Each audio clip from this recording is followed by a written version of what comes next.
no caigas en la relatoría de la misoginia como del tema de que ganamos por género.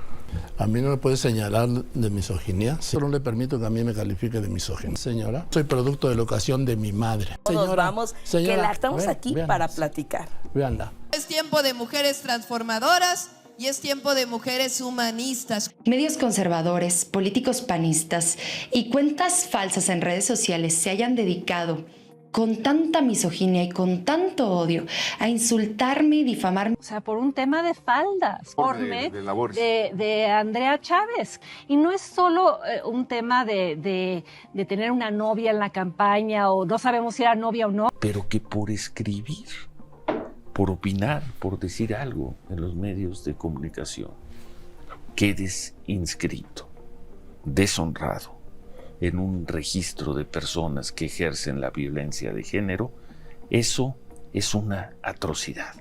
Son recursos de regímenes autoritarios y totalitarios. Los medios como noticias e incluso cosas de espectáculos, pues, seguimos viendo como a las mujeres como objeto, ¿no? México no está preparado todavía para que dos mujeres gobiernen, o una mujer gobierne, perdón. Entonces no es como que se haya visto un avance también en los medios de comunicación. En una entrevista común y cualquiera dicen defender la igualdad de género, dicen defender que aquí no hay diferencias entre hombres y mujeres, pero pues con los actos se está viendo que realmente sí están siendo atacadas, sí están atacando más a pues a las mujeres que quieren contender por la política. No veo progreso, veo que cada vez pues quieren como callarnos cada vez más a las mujeres por exigir nuestros derechos. Entrando en tema de género, pues sí siento que las mujeres aún no somos escuchadas, y si somos escuchadas en medios como noticieros es por conveniencia. Ya hemos hablado aquí cómo los medios corporativos, junto con las oligarquías, suelen proteger una serie de intereses económicos y políticos. Pero los medios de comunicación masivos no nada más han hecho eso. Ahora nos vamos a referir a un fenómeno en particular, que es la introducción de mensajes misóginos, también machistas, en el marco de todo esto, y que en medio de un proceso de transformación como el que estamos viviendo, pues suelen quedar al desnudo. ¿Qué pasa? Que se combinan toda la serie de intereses políticos y económicos con los que generalmente trabajan estos medios de comunicación, con otro tipo de fenómenos, el fenómeno de la cultura machista en nuestro país. Ahí hacen una combinación que aterriza finalmente en cosas pues muy lamentables, como por ejemplo el sistemático golpeteo a ciertas mujeres, ciertos referentes políticos, sociales, pero de izquierda o que se consideran oponentes políticos. Y por otro lado, también otro tipo de fenómenos como el uso a contentillo de pronto del recurso de la violencia en razón de género, ¿no? Cuando nos conviene sí, cuando no nos conviene no, y también de otro tipo de causas. A veces nos conviene, a veces nos conviene. Vamos a hablar de esto el día de hoy en Re.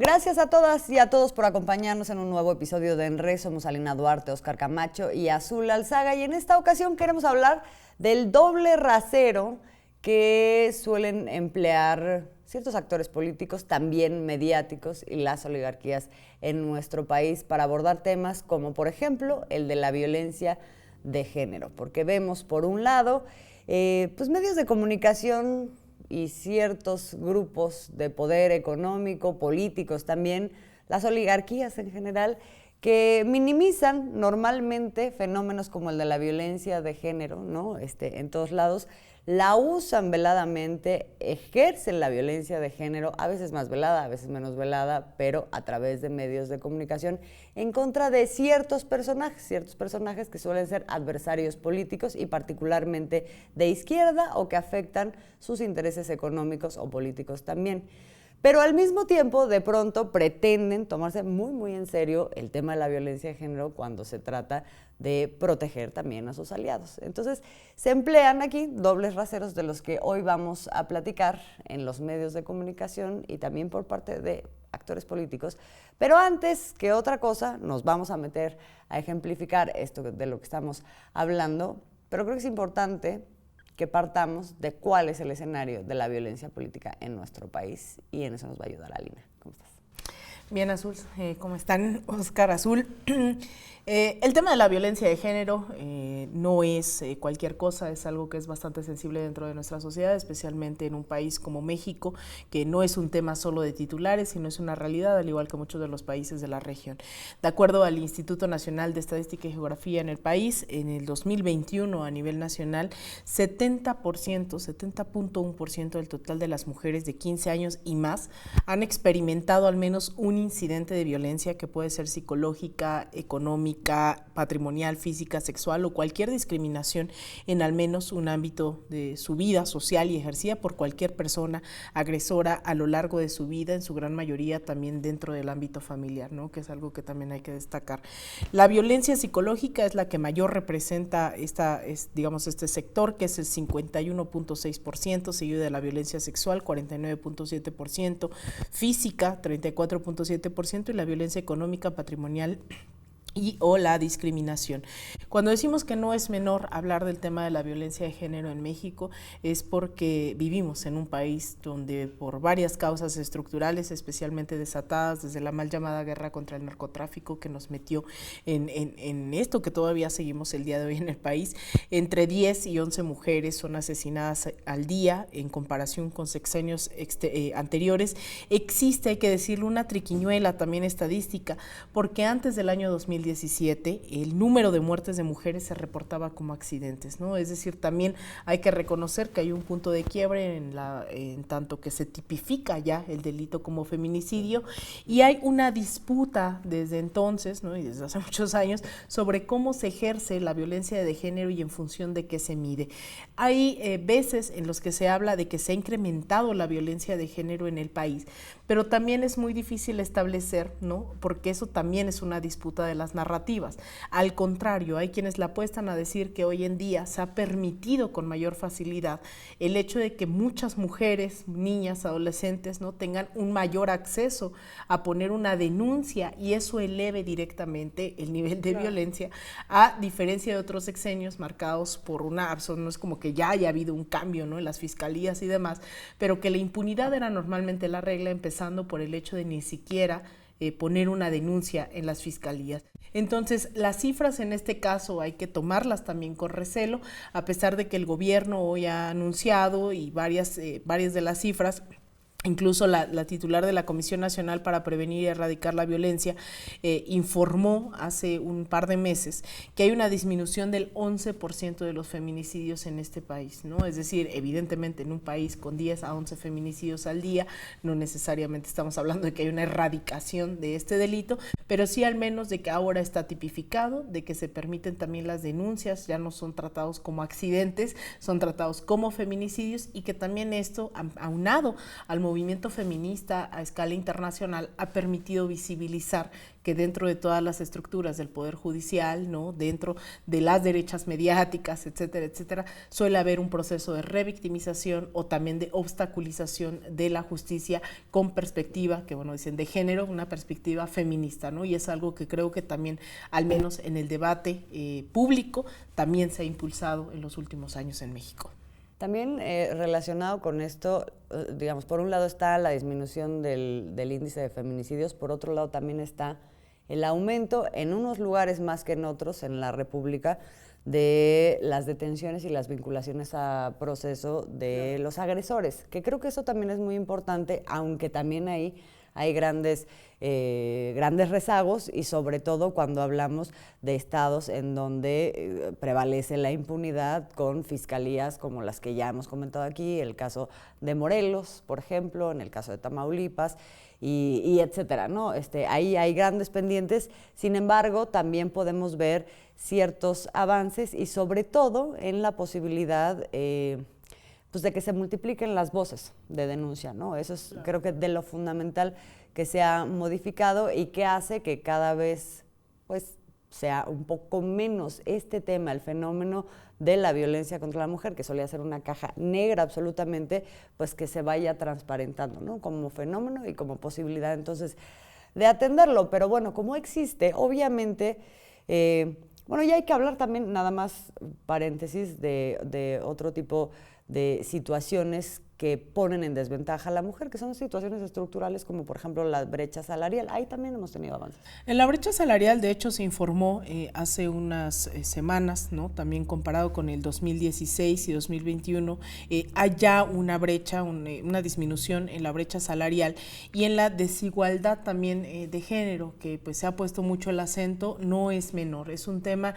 que efectivamente es estructural. Las mujeres, por el simple hecho de ser mujeres, ganamos menos, no es un tema de aptitudes, no es un tema de talentos. Se habla de la reducción del 1.6%, de esta reducción en tema de la brecha salarial, sobre todo en mujeres que fueron violentadas en el ámbito económico, patrimonial y de discriminación. Entonces, ahí también va sumado a que ha habido, para tratar este tema, programas específicos durante esta administración para mujeres trabajadoras, ¿no? Para hijos de madres trabajadoras. Se ha permitido, y que ese es prácticamente, pues obviamente algo central y medular dentro del proceso económico que vivimos, porque la disminución del sueldo de las mujeres tiene que ver no solo con que ganen menos, sino que además no se les reconoce el trabajo que se ejerce fuera del ámbito laboral, ¿no? Del ámbito laboral con sueldo, sino que también hoy hay un gran impulso dentro de varios sectores por reconocer el hecho de que las mujeres llegan a su hogar y tienen otra jornada laboral, ¿no? Que es todo este sistema de cuidados en el cual se está impulsando también a nivel internacional, que se reconozca el trabajo no remunerado, claro, y que también pues se haga conciencia sobre ese sistema de cuidados, porque no es lo mismo, ¿no? Ser mujer y no solamente tener menos sueldo en tu trabajo, sino que además haces las labores del hogar, sea desde el trabajo doméstico hasta el cuidado no solo de los hijos, ¿no? Es el cuidado de la familia, el cuidado de los papás, de la mamá, o sea, en general. Eso también es una demanda que hoy está puesta y que de hecho se ha intentado legislar, que sigue ahí pendiente todo el sistema de cuidados, pero que bueno, al menos ya está en debate. Sí, está en debate y hay unas propuestas muy claras, de hecho, que se suman, digamos, a lo que es la gran propuesta, por ejemplo, de Claudia Sheinbaum, no digamos de Clara Brugada en la Ciudad de México, pero que es una lástima porque ese tema, siendo uno de los grandes pendientes y de gran importancia en materia de reducción de desventaja de la mujer, pues se ha convertido en un tema altamente politizado, tanto mediáticamente como políticamente por parte de la hoy oposición, ¿no? Porque se habla del sistema de cuidados en términos de una serie de servicios que habían sido subrogados y que forman parte de la cadena de corrupciones de otras administraciones, cuando en realidad tendríamos que estar discutiendo de qué manera el Estado se hace cargo de todo esto, ¿no? Que bueno, ahí está la discusión pendiente. Pero bueno, partiendo, digamos, de todo este escenario, pues evidentemente esto es lo que hace que año con año, y no nada más en México, en el mundo, haya pues un alto en el camino siempre en un día como el 25 de noviembre, en donde se reflexiona, se sensibiliza sobre el tema de la violencia contra la mujer, de qué manera podemos seguir avanzando en erradicar este fenómeno que pues sigue siendo muy, muy doloroso. Esto pasó el fin de semana pasado en México y eso también pues fue no sé si una oportunidad o un escaparate finalmente para que cada quien saliera pues a exhibir un poco quién es, a posicionarse, y en eso hubo de todo y entre eso desfiguros de muchos personajes de la política de México. Uno de ellos fue el expresidente Vicente Fox, que se le ocurrió que era un buen día para salir a hablar de Mariana Rodríguez, la esposa del candidato de Movimiento Ciudadano, el candidato presidencial Samuel García, como una dama de compañía. Eso generó toda una gran polémica, acabó en el cierre de la cuenta X del expresidente Vicente Fox y luego en una muy airada reacción por parte de medios de comunicación y de políticos que dijeron, ¿cómo es posible que se le censure al presidente? Entonces convirtieron este tema en un tema de censura. No, era de violencia en razón de género y terminó siendo de censura, independientemente de lo que uno pueda tener como opinión sobre el asunto de la libertad de expresión, que yo, por ejemplo, comparto que esa debiera estar garantizada en plataformas, en medios de comunicación y en todos los espacios, y privilegiar el debate público. Pero independientemente de eso, sí llama la atención cómo se usan dobles raseros cuando nos conviene y cuando no nos conviene, que es lo que decíamos al principio, ¿no? Porque en este caso salieron muy airadamente a hablar de que no se podía violar la libertad de expresión de Vicente Fox, cuando en otros momentos lo que ha sucedido por parte de estos mismos personajes es exactamente lo contrario. Y ahí hay varios ejemplos, Oscar. Sí, creo que han contextualizado perfectamente bien, digamos, lo que son muchos de los elementos culturales, históricos, sociales, ¿no? De todas estas grandes desventajas que existen en torno a la lucha de las mujeres, a los derechos de las mujeres. Y por lo tanto, pues evidentemente todo esto, pues la política lo asume de una manera muy natural de pronto, ¿no? En muchos casos. Pero lo interesante de todo esto que han ustedes señalando, que a mí me parece, es que llegamos a este gobierno, a estos 6 años, con un asunto que, siendo un asunto atravesado por muchos factores, se empieza, como lo decía Salinas, se empiezan a establecer acciones para ir mitigando primero y con la idea de desaparecer después todos estos prejuicios, todas estas acciones, todas estas incluso actos institucionales, ¿no? Que existen en contra de las mujeres, que están ahí plasmadas por sociedades machistas de anteriores años, ¿no? No quiere decir solamente que en la derecha haya machismo, también hay en la izquierda, en todos lados, porque es una cosa que atraviesa, ¿no? Parto un poquito de eso. Pero la hipocresía política sí se expresa en torno a estos ataques en contra de las mujeres de una manera muy nítida en este momento en México, porque es la primera vez que de entrada hubo primero una candidata mujer por parte de la izquierda mexicana. Sobre ella empezaron a llover una serie de críticas con frases que a veces sonaban verdaderamente desquiciantes, pero que eran recurrentes. ¿Ya está preparado México para ser gobernado por una mujer? Era como la primera pregunta que empezó a sonar, ¿no? En los medios, porque se sabía que Claudia Sheinbaum, la candidata de Morena, tenía todas las posibilidades de llegar, ¿no? Que además, para hacer un paréntesis, recuerda a cuando a principios del siglo XX Porfirio Díaz hacía la pregunta: ¿la sociedad mexicana está listo para la democracia? Es un poco así, ¿no? Un juego así. Para parecido. justificar el autoritarismo. O esta, ¿no? Que es de Denise Dresser, que es recurrente aquí. Dice, sí, haciendo alusión a Claudia Sheinbaum, tiene trayectoria en cuanto a que fue electa jefa de gobierno, pero ella no sería nadie sin Andrés Manuel López Obrador. Él la ha creado, él la ha construido. Sí.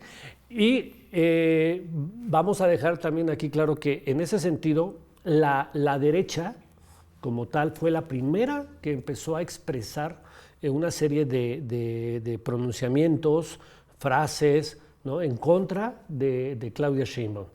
Pero así como no solo en la izquierda hay misoginia, no solo en la derecha, también en la izquierda, llamó mucho la atención porque la derecha empezó a irse sobre Claudia y básicamente llamó mucho la atención desde las posiciones parlamentarias, sobre todo del Senado, con mujeres políticas. Y llamó la atención porque uno decía, ¿por qué las mujeres políticas de la derecha promueven la violencia política contra una persona como Claudia Sheinbaum, ¿no? Y llamó muchísimo la atención. El uso de la misoginia me parece entonces que es un uso político en este momento muy fuerte y que se tiene que ir desbaratando desde distintos lados.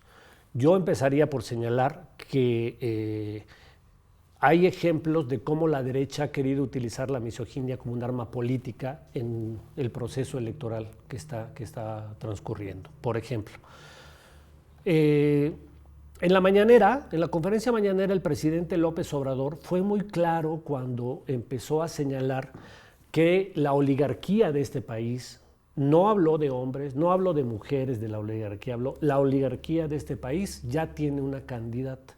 Y empezó a mencionar que se trataba de Xóchitl Gálvez. Esto en ningún momento demeritaba, nunca dijo algo que demeritara a Xóchitl Gálvez, sino que decía, es la oligarquía. Están viendo que esa candidata les puede funcionar en función de sus intereses económicos. Básicamente por ahí fue el señalamiento del presidente López Obrador. Y vino una reacción acusando al presidente López Obrador de misógino, de violencia de género. Lo llevaron incluso hasta el Instituto Nacional Electoral, presentaron denuncias, el INE, la parte del INE que está dominado por la derecha, emitió pronunciamientos para sancionar al presidente López Obrador. Y ahí no hablaron de la libertad de expresión. Claro, ahí no, justo por eso refiero lo de Fox, porque el contraste es inaudito. Pero además, no solo no respetaron la libertad de expresión del presidente, que no estaba atacando a Xóchitl bajo ninguna circunstancia como mujer, pero no solo eso, alteraron las declaraciones del presidente del INE para poder aplicarle una sanción. Y ahí la derecha sí se fue en contra del presidente, ¿no? Pero en otros casos, por ejemplo, cuando, la diputada Andrea Chávez, ¿no? Fue atacada por Denise Dresser, la columnista Denise Dresser, diciendo que estaba en la política y le iba bien en la política porque era la novia del secretario de Gobernación. Había sido la novia del secretario de Gobernación, que después fue candidato presidencial. O sea, la derecha guardó silencio, nunca dijo nada de algo tan absurdo, de un ataque tan violento, y les pareció normalito, ¿no? Normal que se manejara. Que se manejara de esa manera, sin ningún sustento, nada por el estilo. Luego vinieron también ataques. Al contrario, lo reprodujeron en muchos espacios. Lo reprodujeron, exactamente, sí, de una manera increíble. Y luego vinieron ataques contra otra senadora de Morena, contra Antares Vázquez. También se le fueron encima cuando en un debate ella mencionó que había muñequitas de Sololoy, ¿no? Entonces se le fueron encima y también buscaron que fuera inhabilitada. Que por cierto, Andrea Chávez también atravesó por un proceso similar al de Antares Vázquez. Fue acusada, claro. A las dos las intentaron meter en esta lista de agresores que por lo tanto te inhabilita políticamente, ¿no? Y por una razón clara. O sea, Andrea Chávez tiene todas las posibilidades de de seguir figurando en el estado de donde es, como posible incluso candidata a la gubernatura. O sea, la buscaban inhabilitar para algún cargo. Lo mismo que Antares Vázquez, que tenía muy fuerte presencia en su estado también. Entonces, era claramente el uso misógino para inhabilitar políticamente a un adversario político, ¿no? Entonces, eso es grave. Y también hubo una acción contra el diputado, que en ese entonces era diputado, Fernández Noroña, de Morena también, a quien sí lo lograron poner en una lista de personajes agresores que violentaban, pues al calor de los debates que se daban, que nunca buscaban discriminar a nadie. O sea, hay un uso claramente político de todo lo que es esto que todos estamos de acuerdo en combatir, que es la misoginia, el machismo. Creo que eso nadie puede estar en contra más, de combatirse más que los machos, evidentemente, ¿no? O los políticos que de manera hipócrita, como en la derecha, usan esta circunstancia, como mucho de la derecha, que seguramente ahorita ustedes comentarán, tenemos una derecha que hoy ya, que en algunos momentos habla de combatir el aborto, pero cuando está en campaña dice que está a favor, ¿no? Sí, por ejemplo, ¿no? Por ejemplo.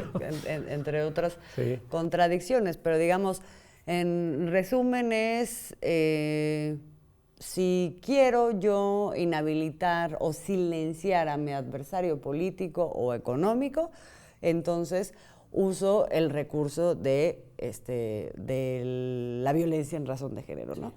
Y si lo que quiero es habilitar a mi aliado para que pueda agredir a mi adversario político, entonces lo que hago es uso del recurso de la libertad de expresión, ¿no? Entonces, estas son intercambiables en función de lo que nos va viniendo mejor. Y lo que nos convenga, ¿no? Claro, y ese es un escenario de la exhibición del momento que estamos viviendo. Y otro es esto de O sea, porque al final ya lo de menos es si hay o no hay violencia política de género, lo de menos es si las mujeres viven o no viven una situación de desventaja o si tenemos la convicción de romper con ese esquema. Eso es lo de menos. Cuando se trata aquí de un escenario en donde están mujeres que tengo que tener un criterio sobre ellas o emitir una opinión sobre ellas, lo que me importa es si son mis enemigas políticas o no, que es lo que hemos visto también, y además se ha usado y se ha aplicado la violencia en razón de género contra mujeres, pero contra ciertas mujeres, no contra todas, ¿no? O sea que es que no debería de ser contra ninguna, claro. Ese es el tema, pero aquí, de nuevo, el doble rasero.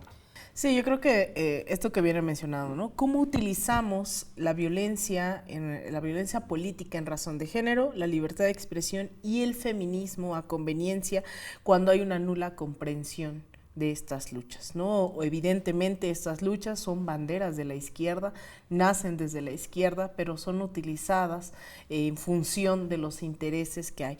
Y por eso es tan importante hacer esta reflexión también sobre el feminismo, ¿no? Porque creo que también desde Estados Unidos se ha impulsado bastante un feminismo liberal, en donde por ser mujeres, entonces ya no se vale atacar a otra mujer, ni mucho menos, a pesar de este uso faccioso del feminismo, pero hay que darle ese contenido, ¿no? Porque también varias de las derechas internacionales han utilizado el feminismo para decir cualquier mujer puede llegar al poder, y es estas mujeres meritocráticas como Xochitl Gálvez, que vendiendo gelatinas puede ser presidenta, o incluso aunque llegues a través de un golpe de estado como Yanine Áñez, merece que a pesar de que asesinaste, ¿no? O sea, el golpe de estado asesinó a más de 50 personas, te ponen en la portada de Forbes, de Economist y demás por ser mujeres empoderadas.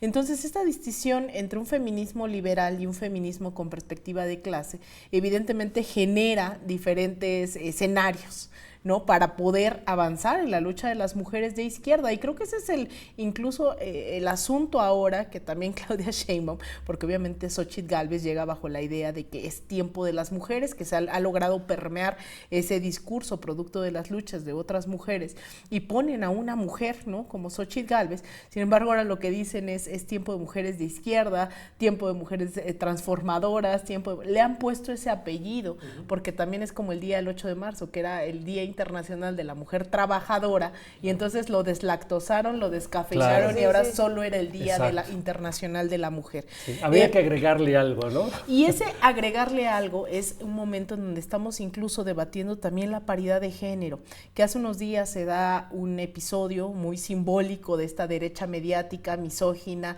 en alianza con los intereses no solo de clase de las oligarquías, sino un interés también sumamente patriarcal, que es un López Dóriga diciéndole señora, demeritando la lucha de una mujer abiertamente feminista popular como Clara Brugada, que es quien aspira a ser la candidata por Morena y la Cuarta Transformación en la Ciudad de México, y que de hecho es quien recibe al internacionalismo feminista en Iztapalapa hace unos meses, donde se funda la Internacional Feminista, y empiezan a demeritar que no ganó la encuesta, que es el criterio que establece el partido para elegir a su candidata, diciendo tiene que haber, se eligen en el próximo 2024 9 gubernaturas, ciertas gubernaturas tendrán que ser gobernadas, bueno, ciertos estados tendrán que ser gobernados por mujeres, y tienen que ir a la vanguardia las mujeres más competitivas, ¿no? Es decir, la desigualdad no está establecida en el momento de la encuesta, este sistema que prioriza a los hombres, ¿no? Una lógica patriarcal,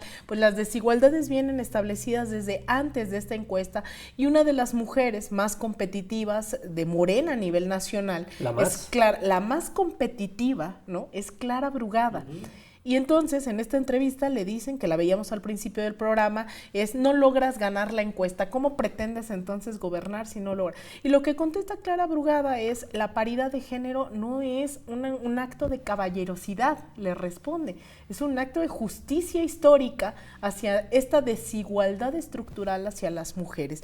Entonces esto es muy simbólico porque además de que lo usan a contentillo, evidencia nuevamente que ese debate queda subsumido, ¿no? El de la violencia de género, entre otros miles de debates, pero lo usan obviamente contra las mujeres de izquierda. Mientras Xóchitl Gálvez hay que enarbolarla por el simple hecho de ser mujer, aunque vote en contra de los derechos de las mujeres, aunque vaya en contra de las mayorías. También se ha hecho creer que las mujeres somos una minoría, pero somos más de la mitad de la población en el mundo. A pesar de todos esos discursos, pues se evidencia nuevamente que hay una alianza muy fuerte entre los intereses de clase, pero también con unas oligarquías pues misóginas, ¿no? Que utilizan a los medios de comunicación para atacar. Ahí están varios debates, Ricardo Salinas Pliego, de quien ya hemos hablado bastante, atacando a una Citlali Hernández, que es senadora, referente del movimiento de la Cuarta Transformación y secretaria general de Morena. Vemos el nombramiento de Luisa María Alcalde como secretaria de Gobernación y la gente diciéndole que es una cara bonita o que está muy bonita, ¿no? Demeritando también toda su trayectoria legislativa, etcétera, etcétera.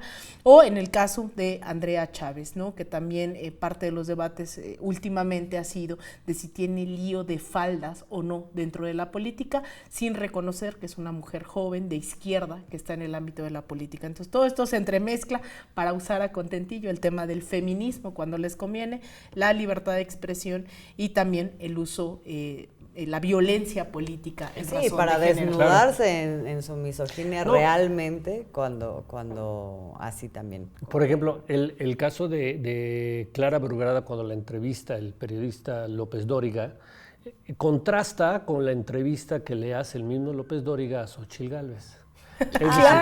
Pero claro. ¿No? Es decir, son dos ejemplos que marcan. A Clara Brugada de Morena le cuestiona el ejercicio de un derecho y de una conquista, ¿no? ¿Por qué ejerces esa conquista? ¿Por qué ejerces ese derecho? Y a Xóchitl Gálvez no le cuestiona que llegó como candidata en un proceso fraudulento, absoluta y totalmente fraudulento. La derecha le hizo fraude a la derecha y eso no se lo cuestiona. Exacto, y a ella no le dice eso nada. No lo cuestionan. Y déjame decir una cosa más, sí es un gran ejemplo, porque además estos son comunicadores que se llenan la boca un día sí y el otro también con el tema de la ley es la ley. Y aquí estamos hablando de un derecho adquirido, pero también de una medida que fue impuesta por el INE. Cuando a estos medios y a estos comunicadores les conviene, también sacan esa carta, ¿no? Así de, el INE está diciendo esto y ellos son unos violadores de la ley y no quieren cumplir y no sé qué. Aquí estábamos hablando de un caso en donde Morena había cumplido al dedillo la instrucción del INE y también por convicción. Y en lugar de reconocer eso, lo que hacen es cuestionar. Sí, exacto. ¿No? O sea, nada más para desnudeces, ¿no? Para desnudeces este ejemplo. Bueno, ¿con qué cerramos, queridos? Bueno, pues yo me quedaría con seguir evidenciando, ¿no? Que tenemos que profundizar el debate, no solo el rol de las medios de comunicación en función de las alianzas que pueden establecer con las derechas, sino cómo también reproducen la misoginia, reproducen los principios de un feminismo liberal, reproducen el racismo, es decir, los medios de comunicación se vuelven esos voceros de las opresiones, ¿no? Ya lo veíamos hace unos días, de los discursos de odio, del no reconocimiento de las identidades, de las disidencias sexogenéricas. No estamos nada más hablando de los medios en sí como porque no tenemos nada que hacer, ¿no? Sino que son esos voceros de esos sectores más atrasados y conservadores ideológicamente que pueden hacer mucho daño a la sociedad, ¿no? En general. Y creo que lamentablemente tendríamos que estar pensando también que es este llamado de atención constante al rol que tenemos como periodistas, como medios independientes, como medios públicos, para disputar ese sentido común desde una perspectiva feminista, desde una perspectiva antirracista, porque si no hay que reflejarnos en lo que acaba de ocurrir en Argentina y que no es casualidad que uno de los primeros llamados de Javier Milei sea querer privatizar los medios de comunicación públicos. Ahí hay, ¿no? Una burbuja de oxígeno siempre en los medios públicos, en los medios de izquierda, y yo creo que hoy más que nunca hay que seguir dando esa disputa para contrarrestar la misoginia, el machismo, el racismo, la homofobia, etcétera, etcétera, a través de la batalla comunicacional. ¿Con qué cierras, Oscar? Yo básicamente llamaría a estar siempre y en todo momento muy alerta a las expresiones de misoginia y de machismo, provengan de donde provengan. Creo que en este momento estamos viendo que provienen muy fuertemente con un uso político de la derecha aquí en México, pero yo llamaría a combatir todo este tipo de expresiones misóginas y machistas, vengan de donde vengan. Comparto también la idea de que debemos tener una amplia e incensurable libertad de expresión para que con esa libertad de expresión se exhiba quien debe de exhibirse a partir de sus posiciones, ¿no? Es decir, si la derecha es misógina, qué bueno que haya libertad de expresión para que quede muy exhibida esa derecha misógina. Si hay personajes de la izquierda que también son misóginos, qué bueno que se les exhiba, que se les critique, que se les cuestione y se les censure en términos, por ejemplo, de votaciones, o sea, que la gente no vote por esos personajes que van a impulsar políticas en contra de las mujeres, ¿no? Pero hoy sí estamos viendo que la derecha en México está haciendo un uso político de todo lo que son las cuestiones de la misoginia, ¿no? Entonces, qué bueno que están quedando exhibidos porque es otra parte de la hipocresía de la derecha. Sí, y a la mera hora creo que es contraproducente el tema de la censura porque invita finalmente a que se parta o se evite que haya un debate sobre estas cosas. Estos debates deberían de estar permanentemente circulando y tener por consecuencia entonces una sanción social, pero que salga de la gente, a partir justamente de que se den estos debates. Yo lo que añadiría nada más ahí es pues que creo que de lo que hay que estar pendiente es justamente de trascender los discursos, ¿no? O sea, están los discursos, esa es una cosa, y otra cosa es qué agendas hay detrás de esos discursos y qué trayectorias nos permiten discernir si esos discursos tienen sentido o están huecos o no. Por ejemplo, hablando de actores políticos, si un actor político se cuelga de una causa, bueno, ¿qué historia tiene? ¿Hay una consecuencia ahí? ¿Hay una correspondencia o no la hay? Eso es lo que nos permite finalmente saber, pues, quién es quién y a quién creerle finalmente, ¿no? O sea, esta responsabilidad que también tenemos, no solo como medios alternativos o no alternativos, sino también como ciudadanos y ciudadanas, pues es enorme, porque todo el tiempo están en juego diferentes agendas y diferentes intereses, y nosotros también tenemos la posibilidad de frenarlos. Entonces, bueno, con eso nos vamos a quedar. Les agradecemos muchísimo que otra vez nos hayan acompañado en un episodio de En Red. Nos vemos la próxima semana. Somos Alina Duarte, Oscar Camacho y Azul Alzaga.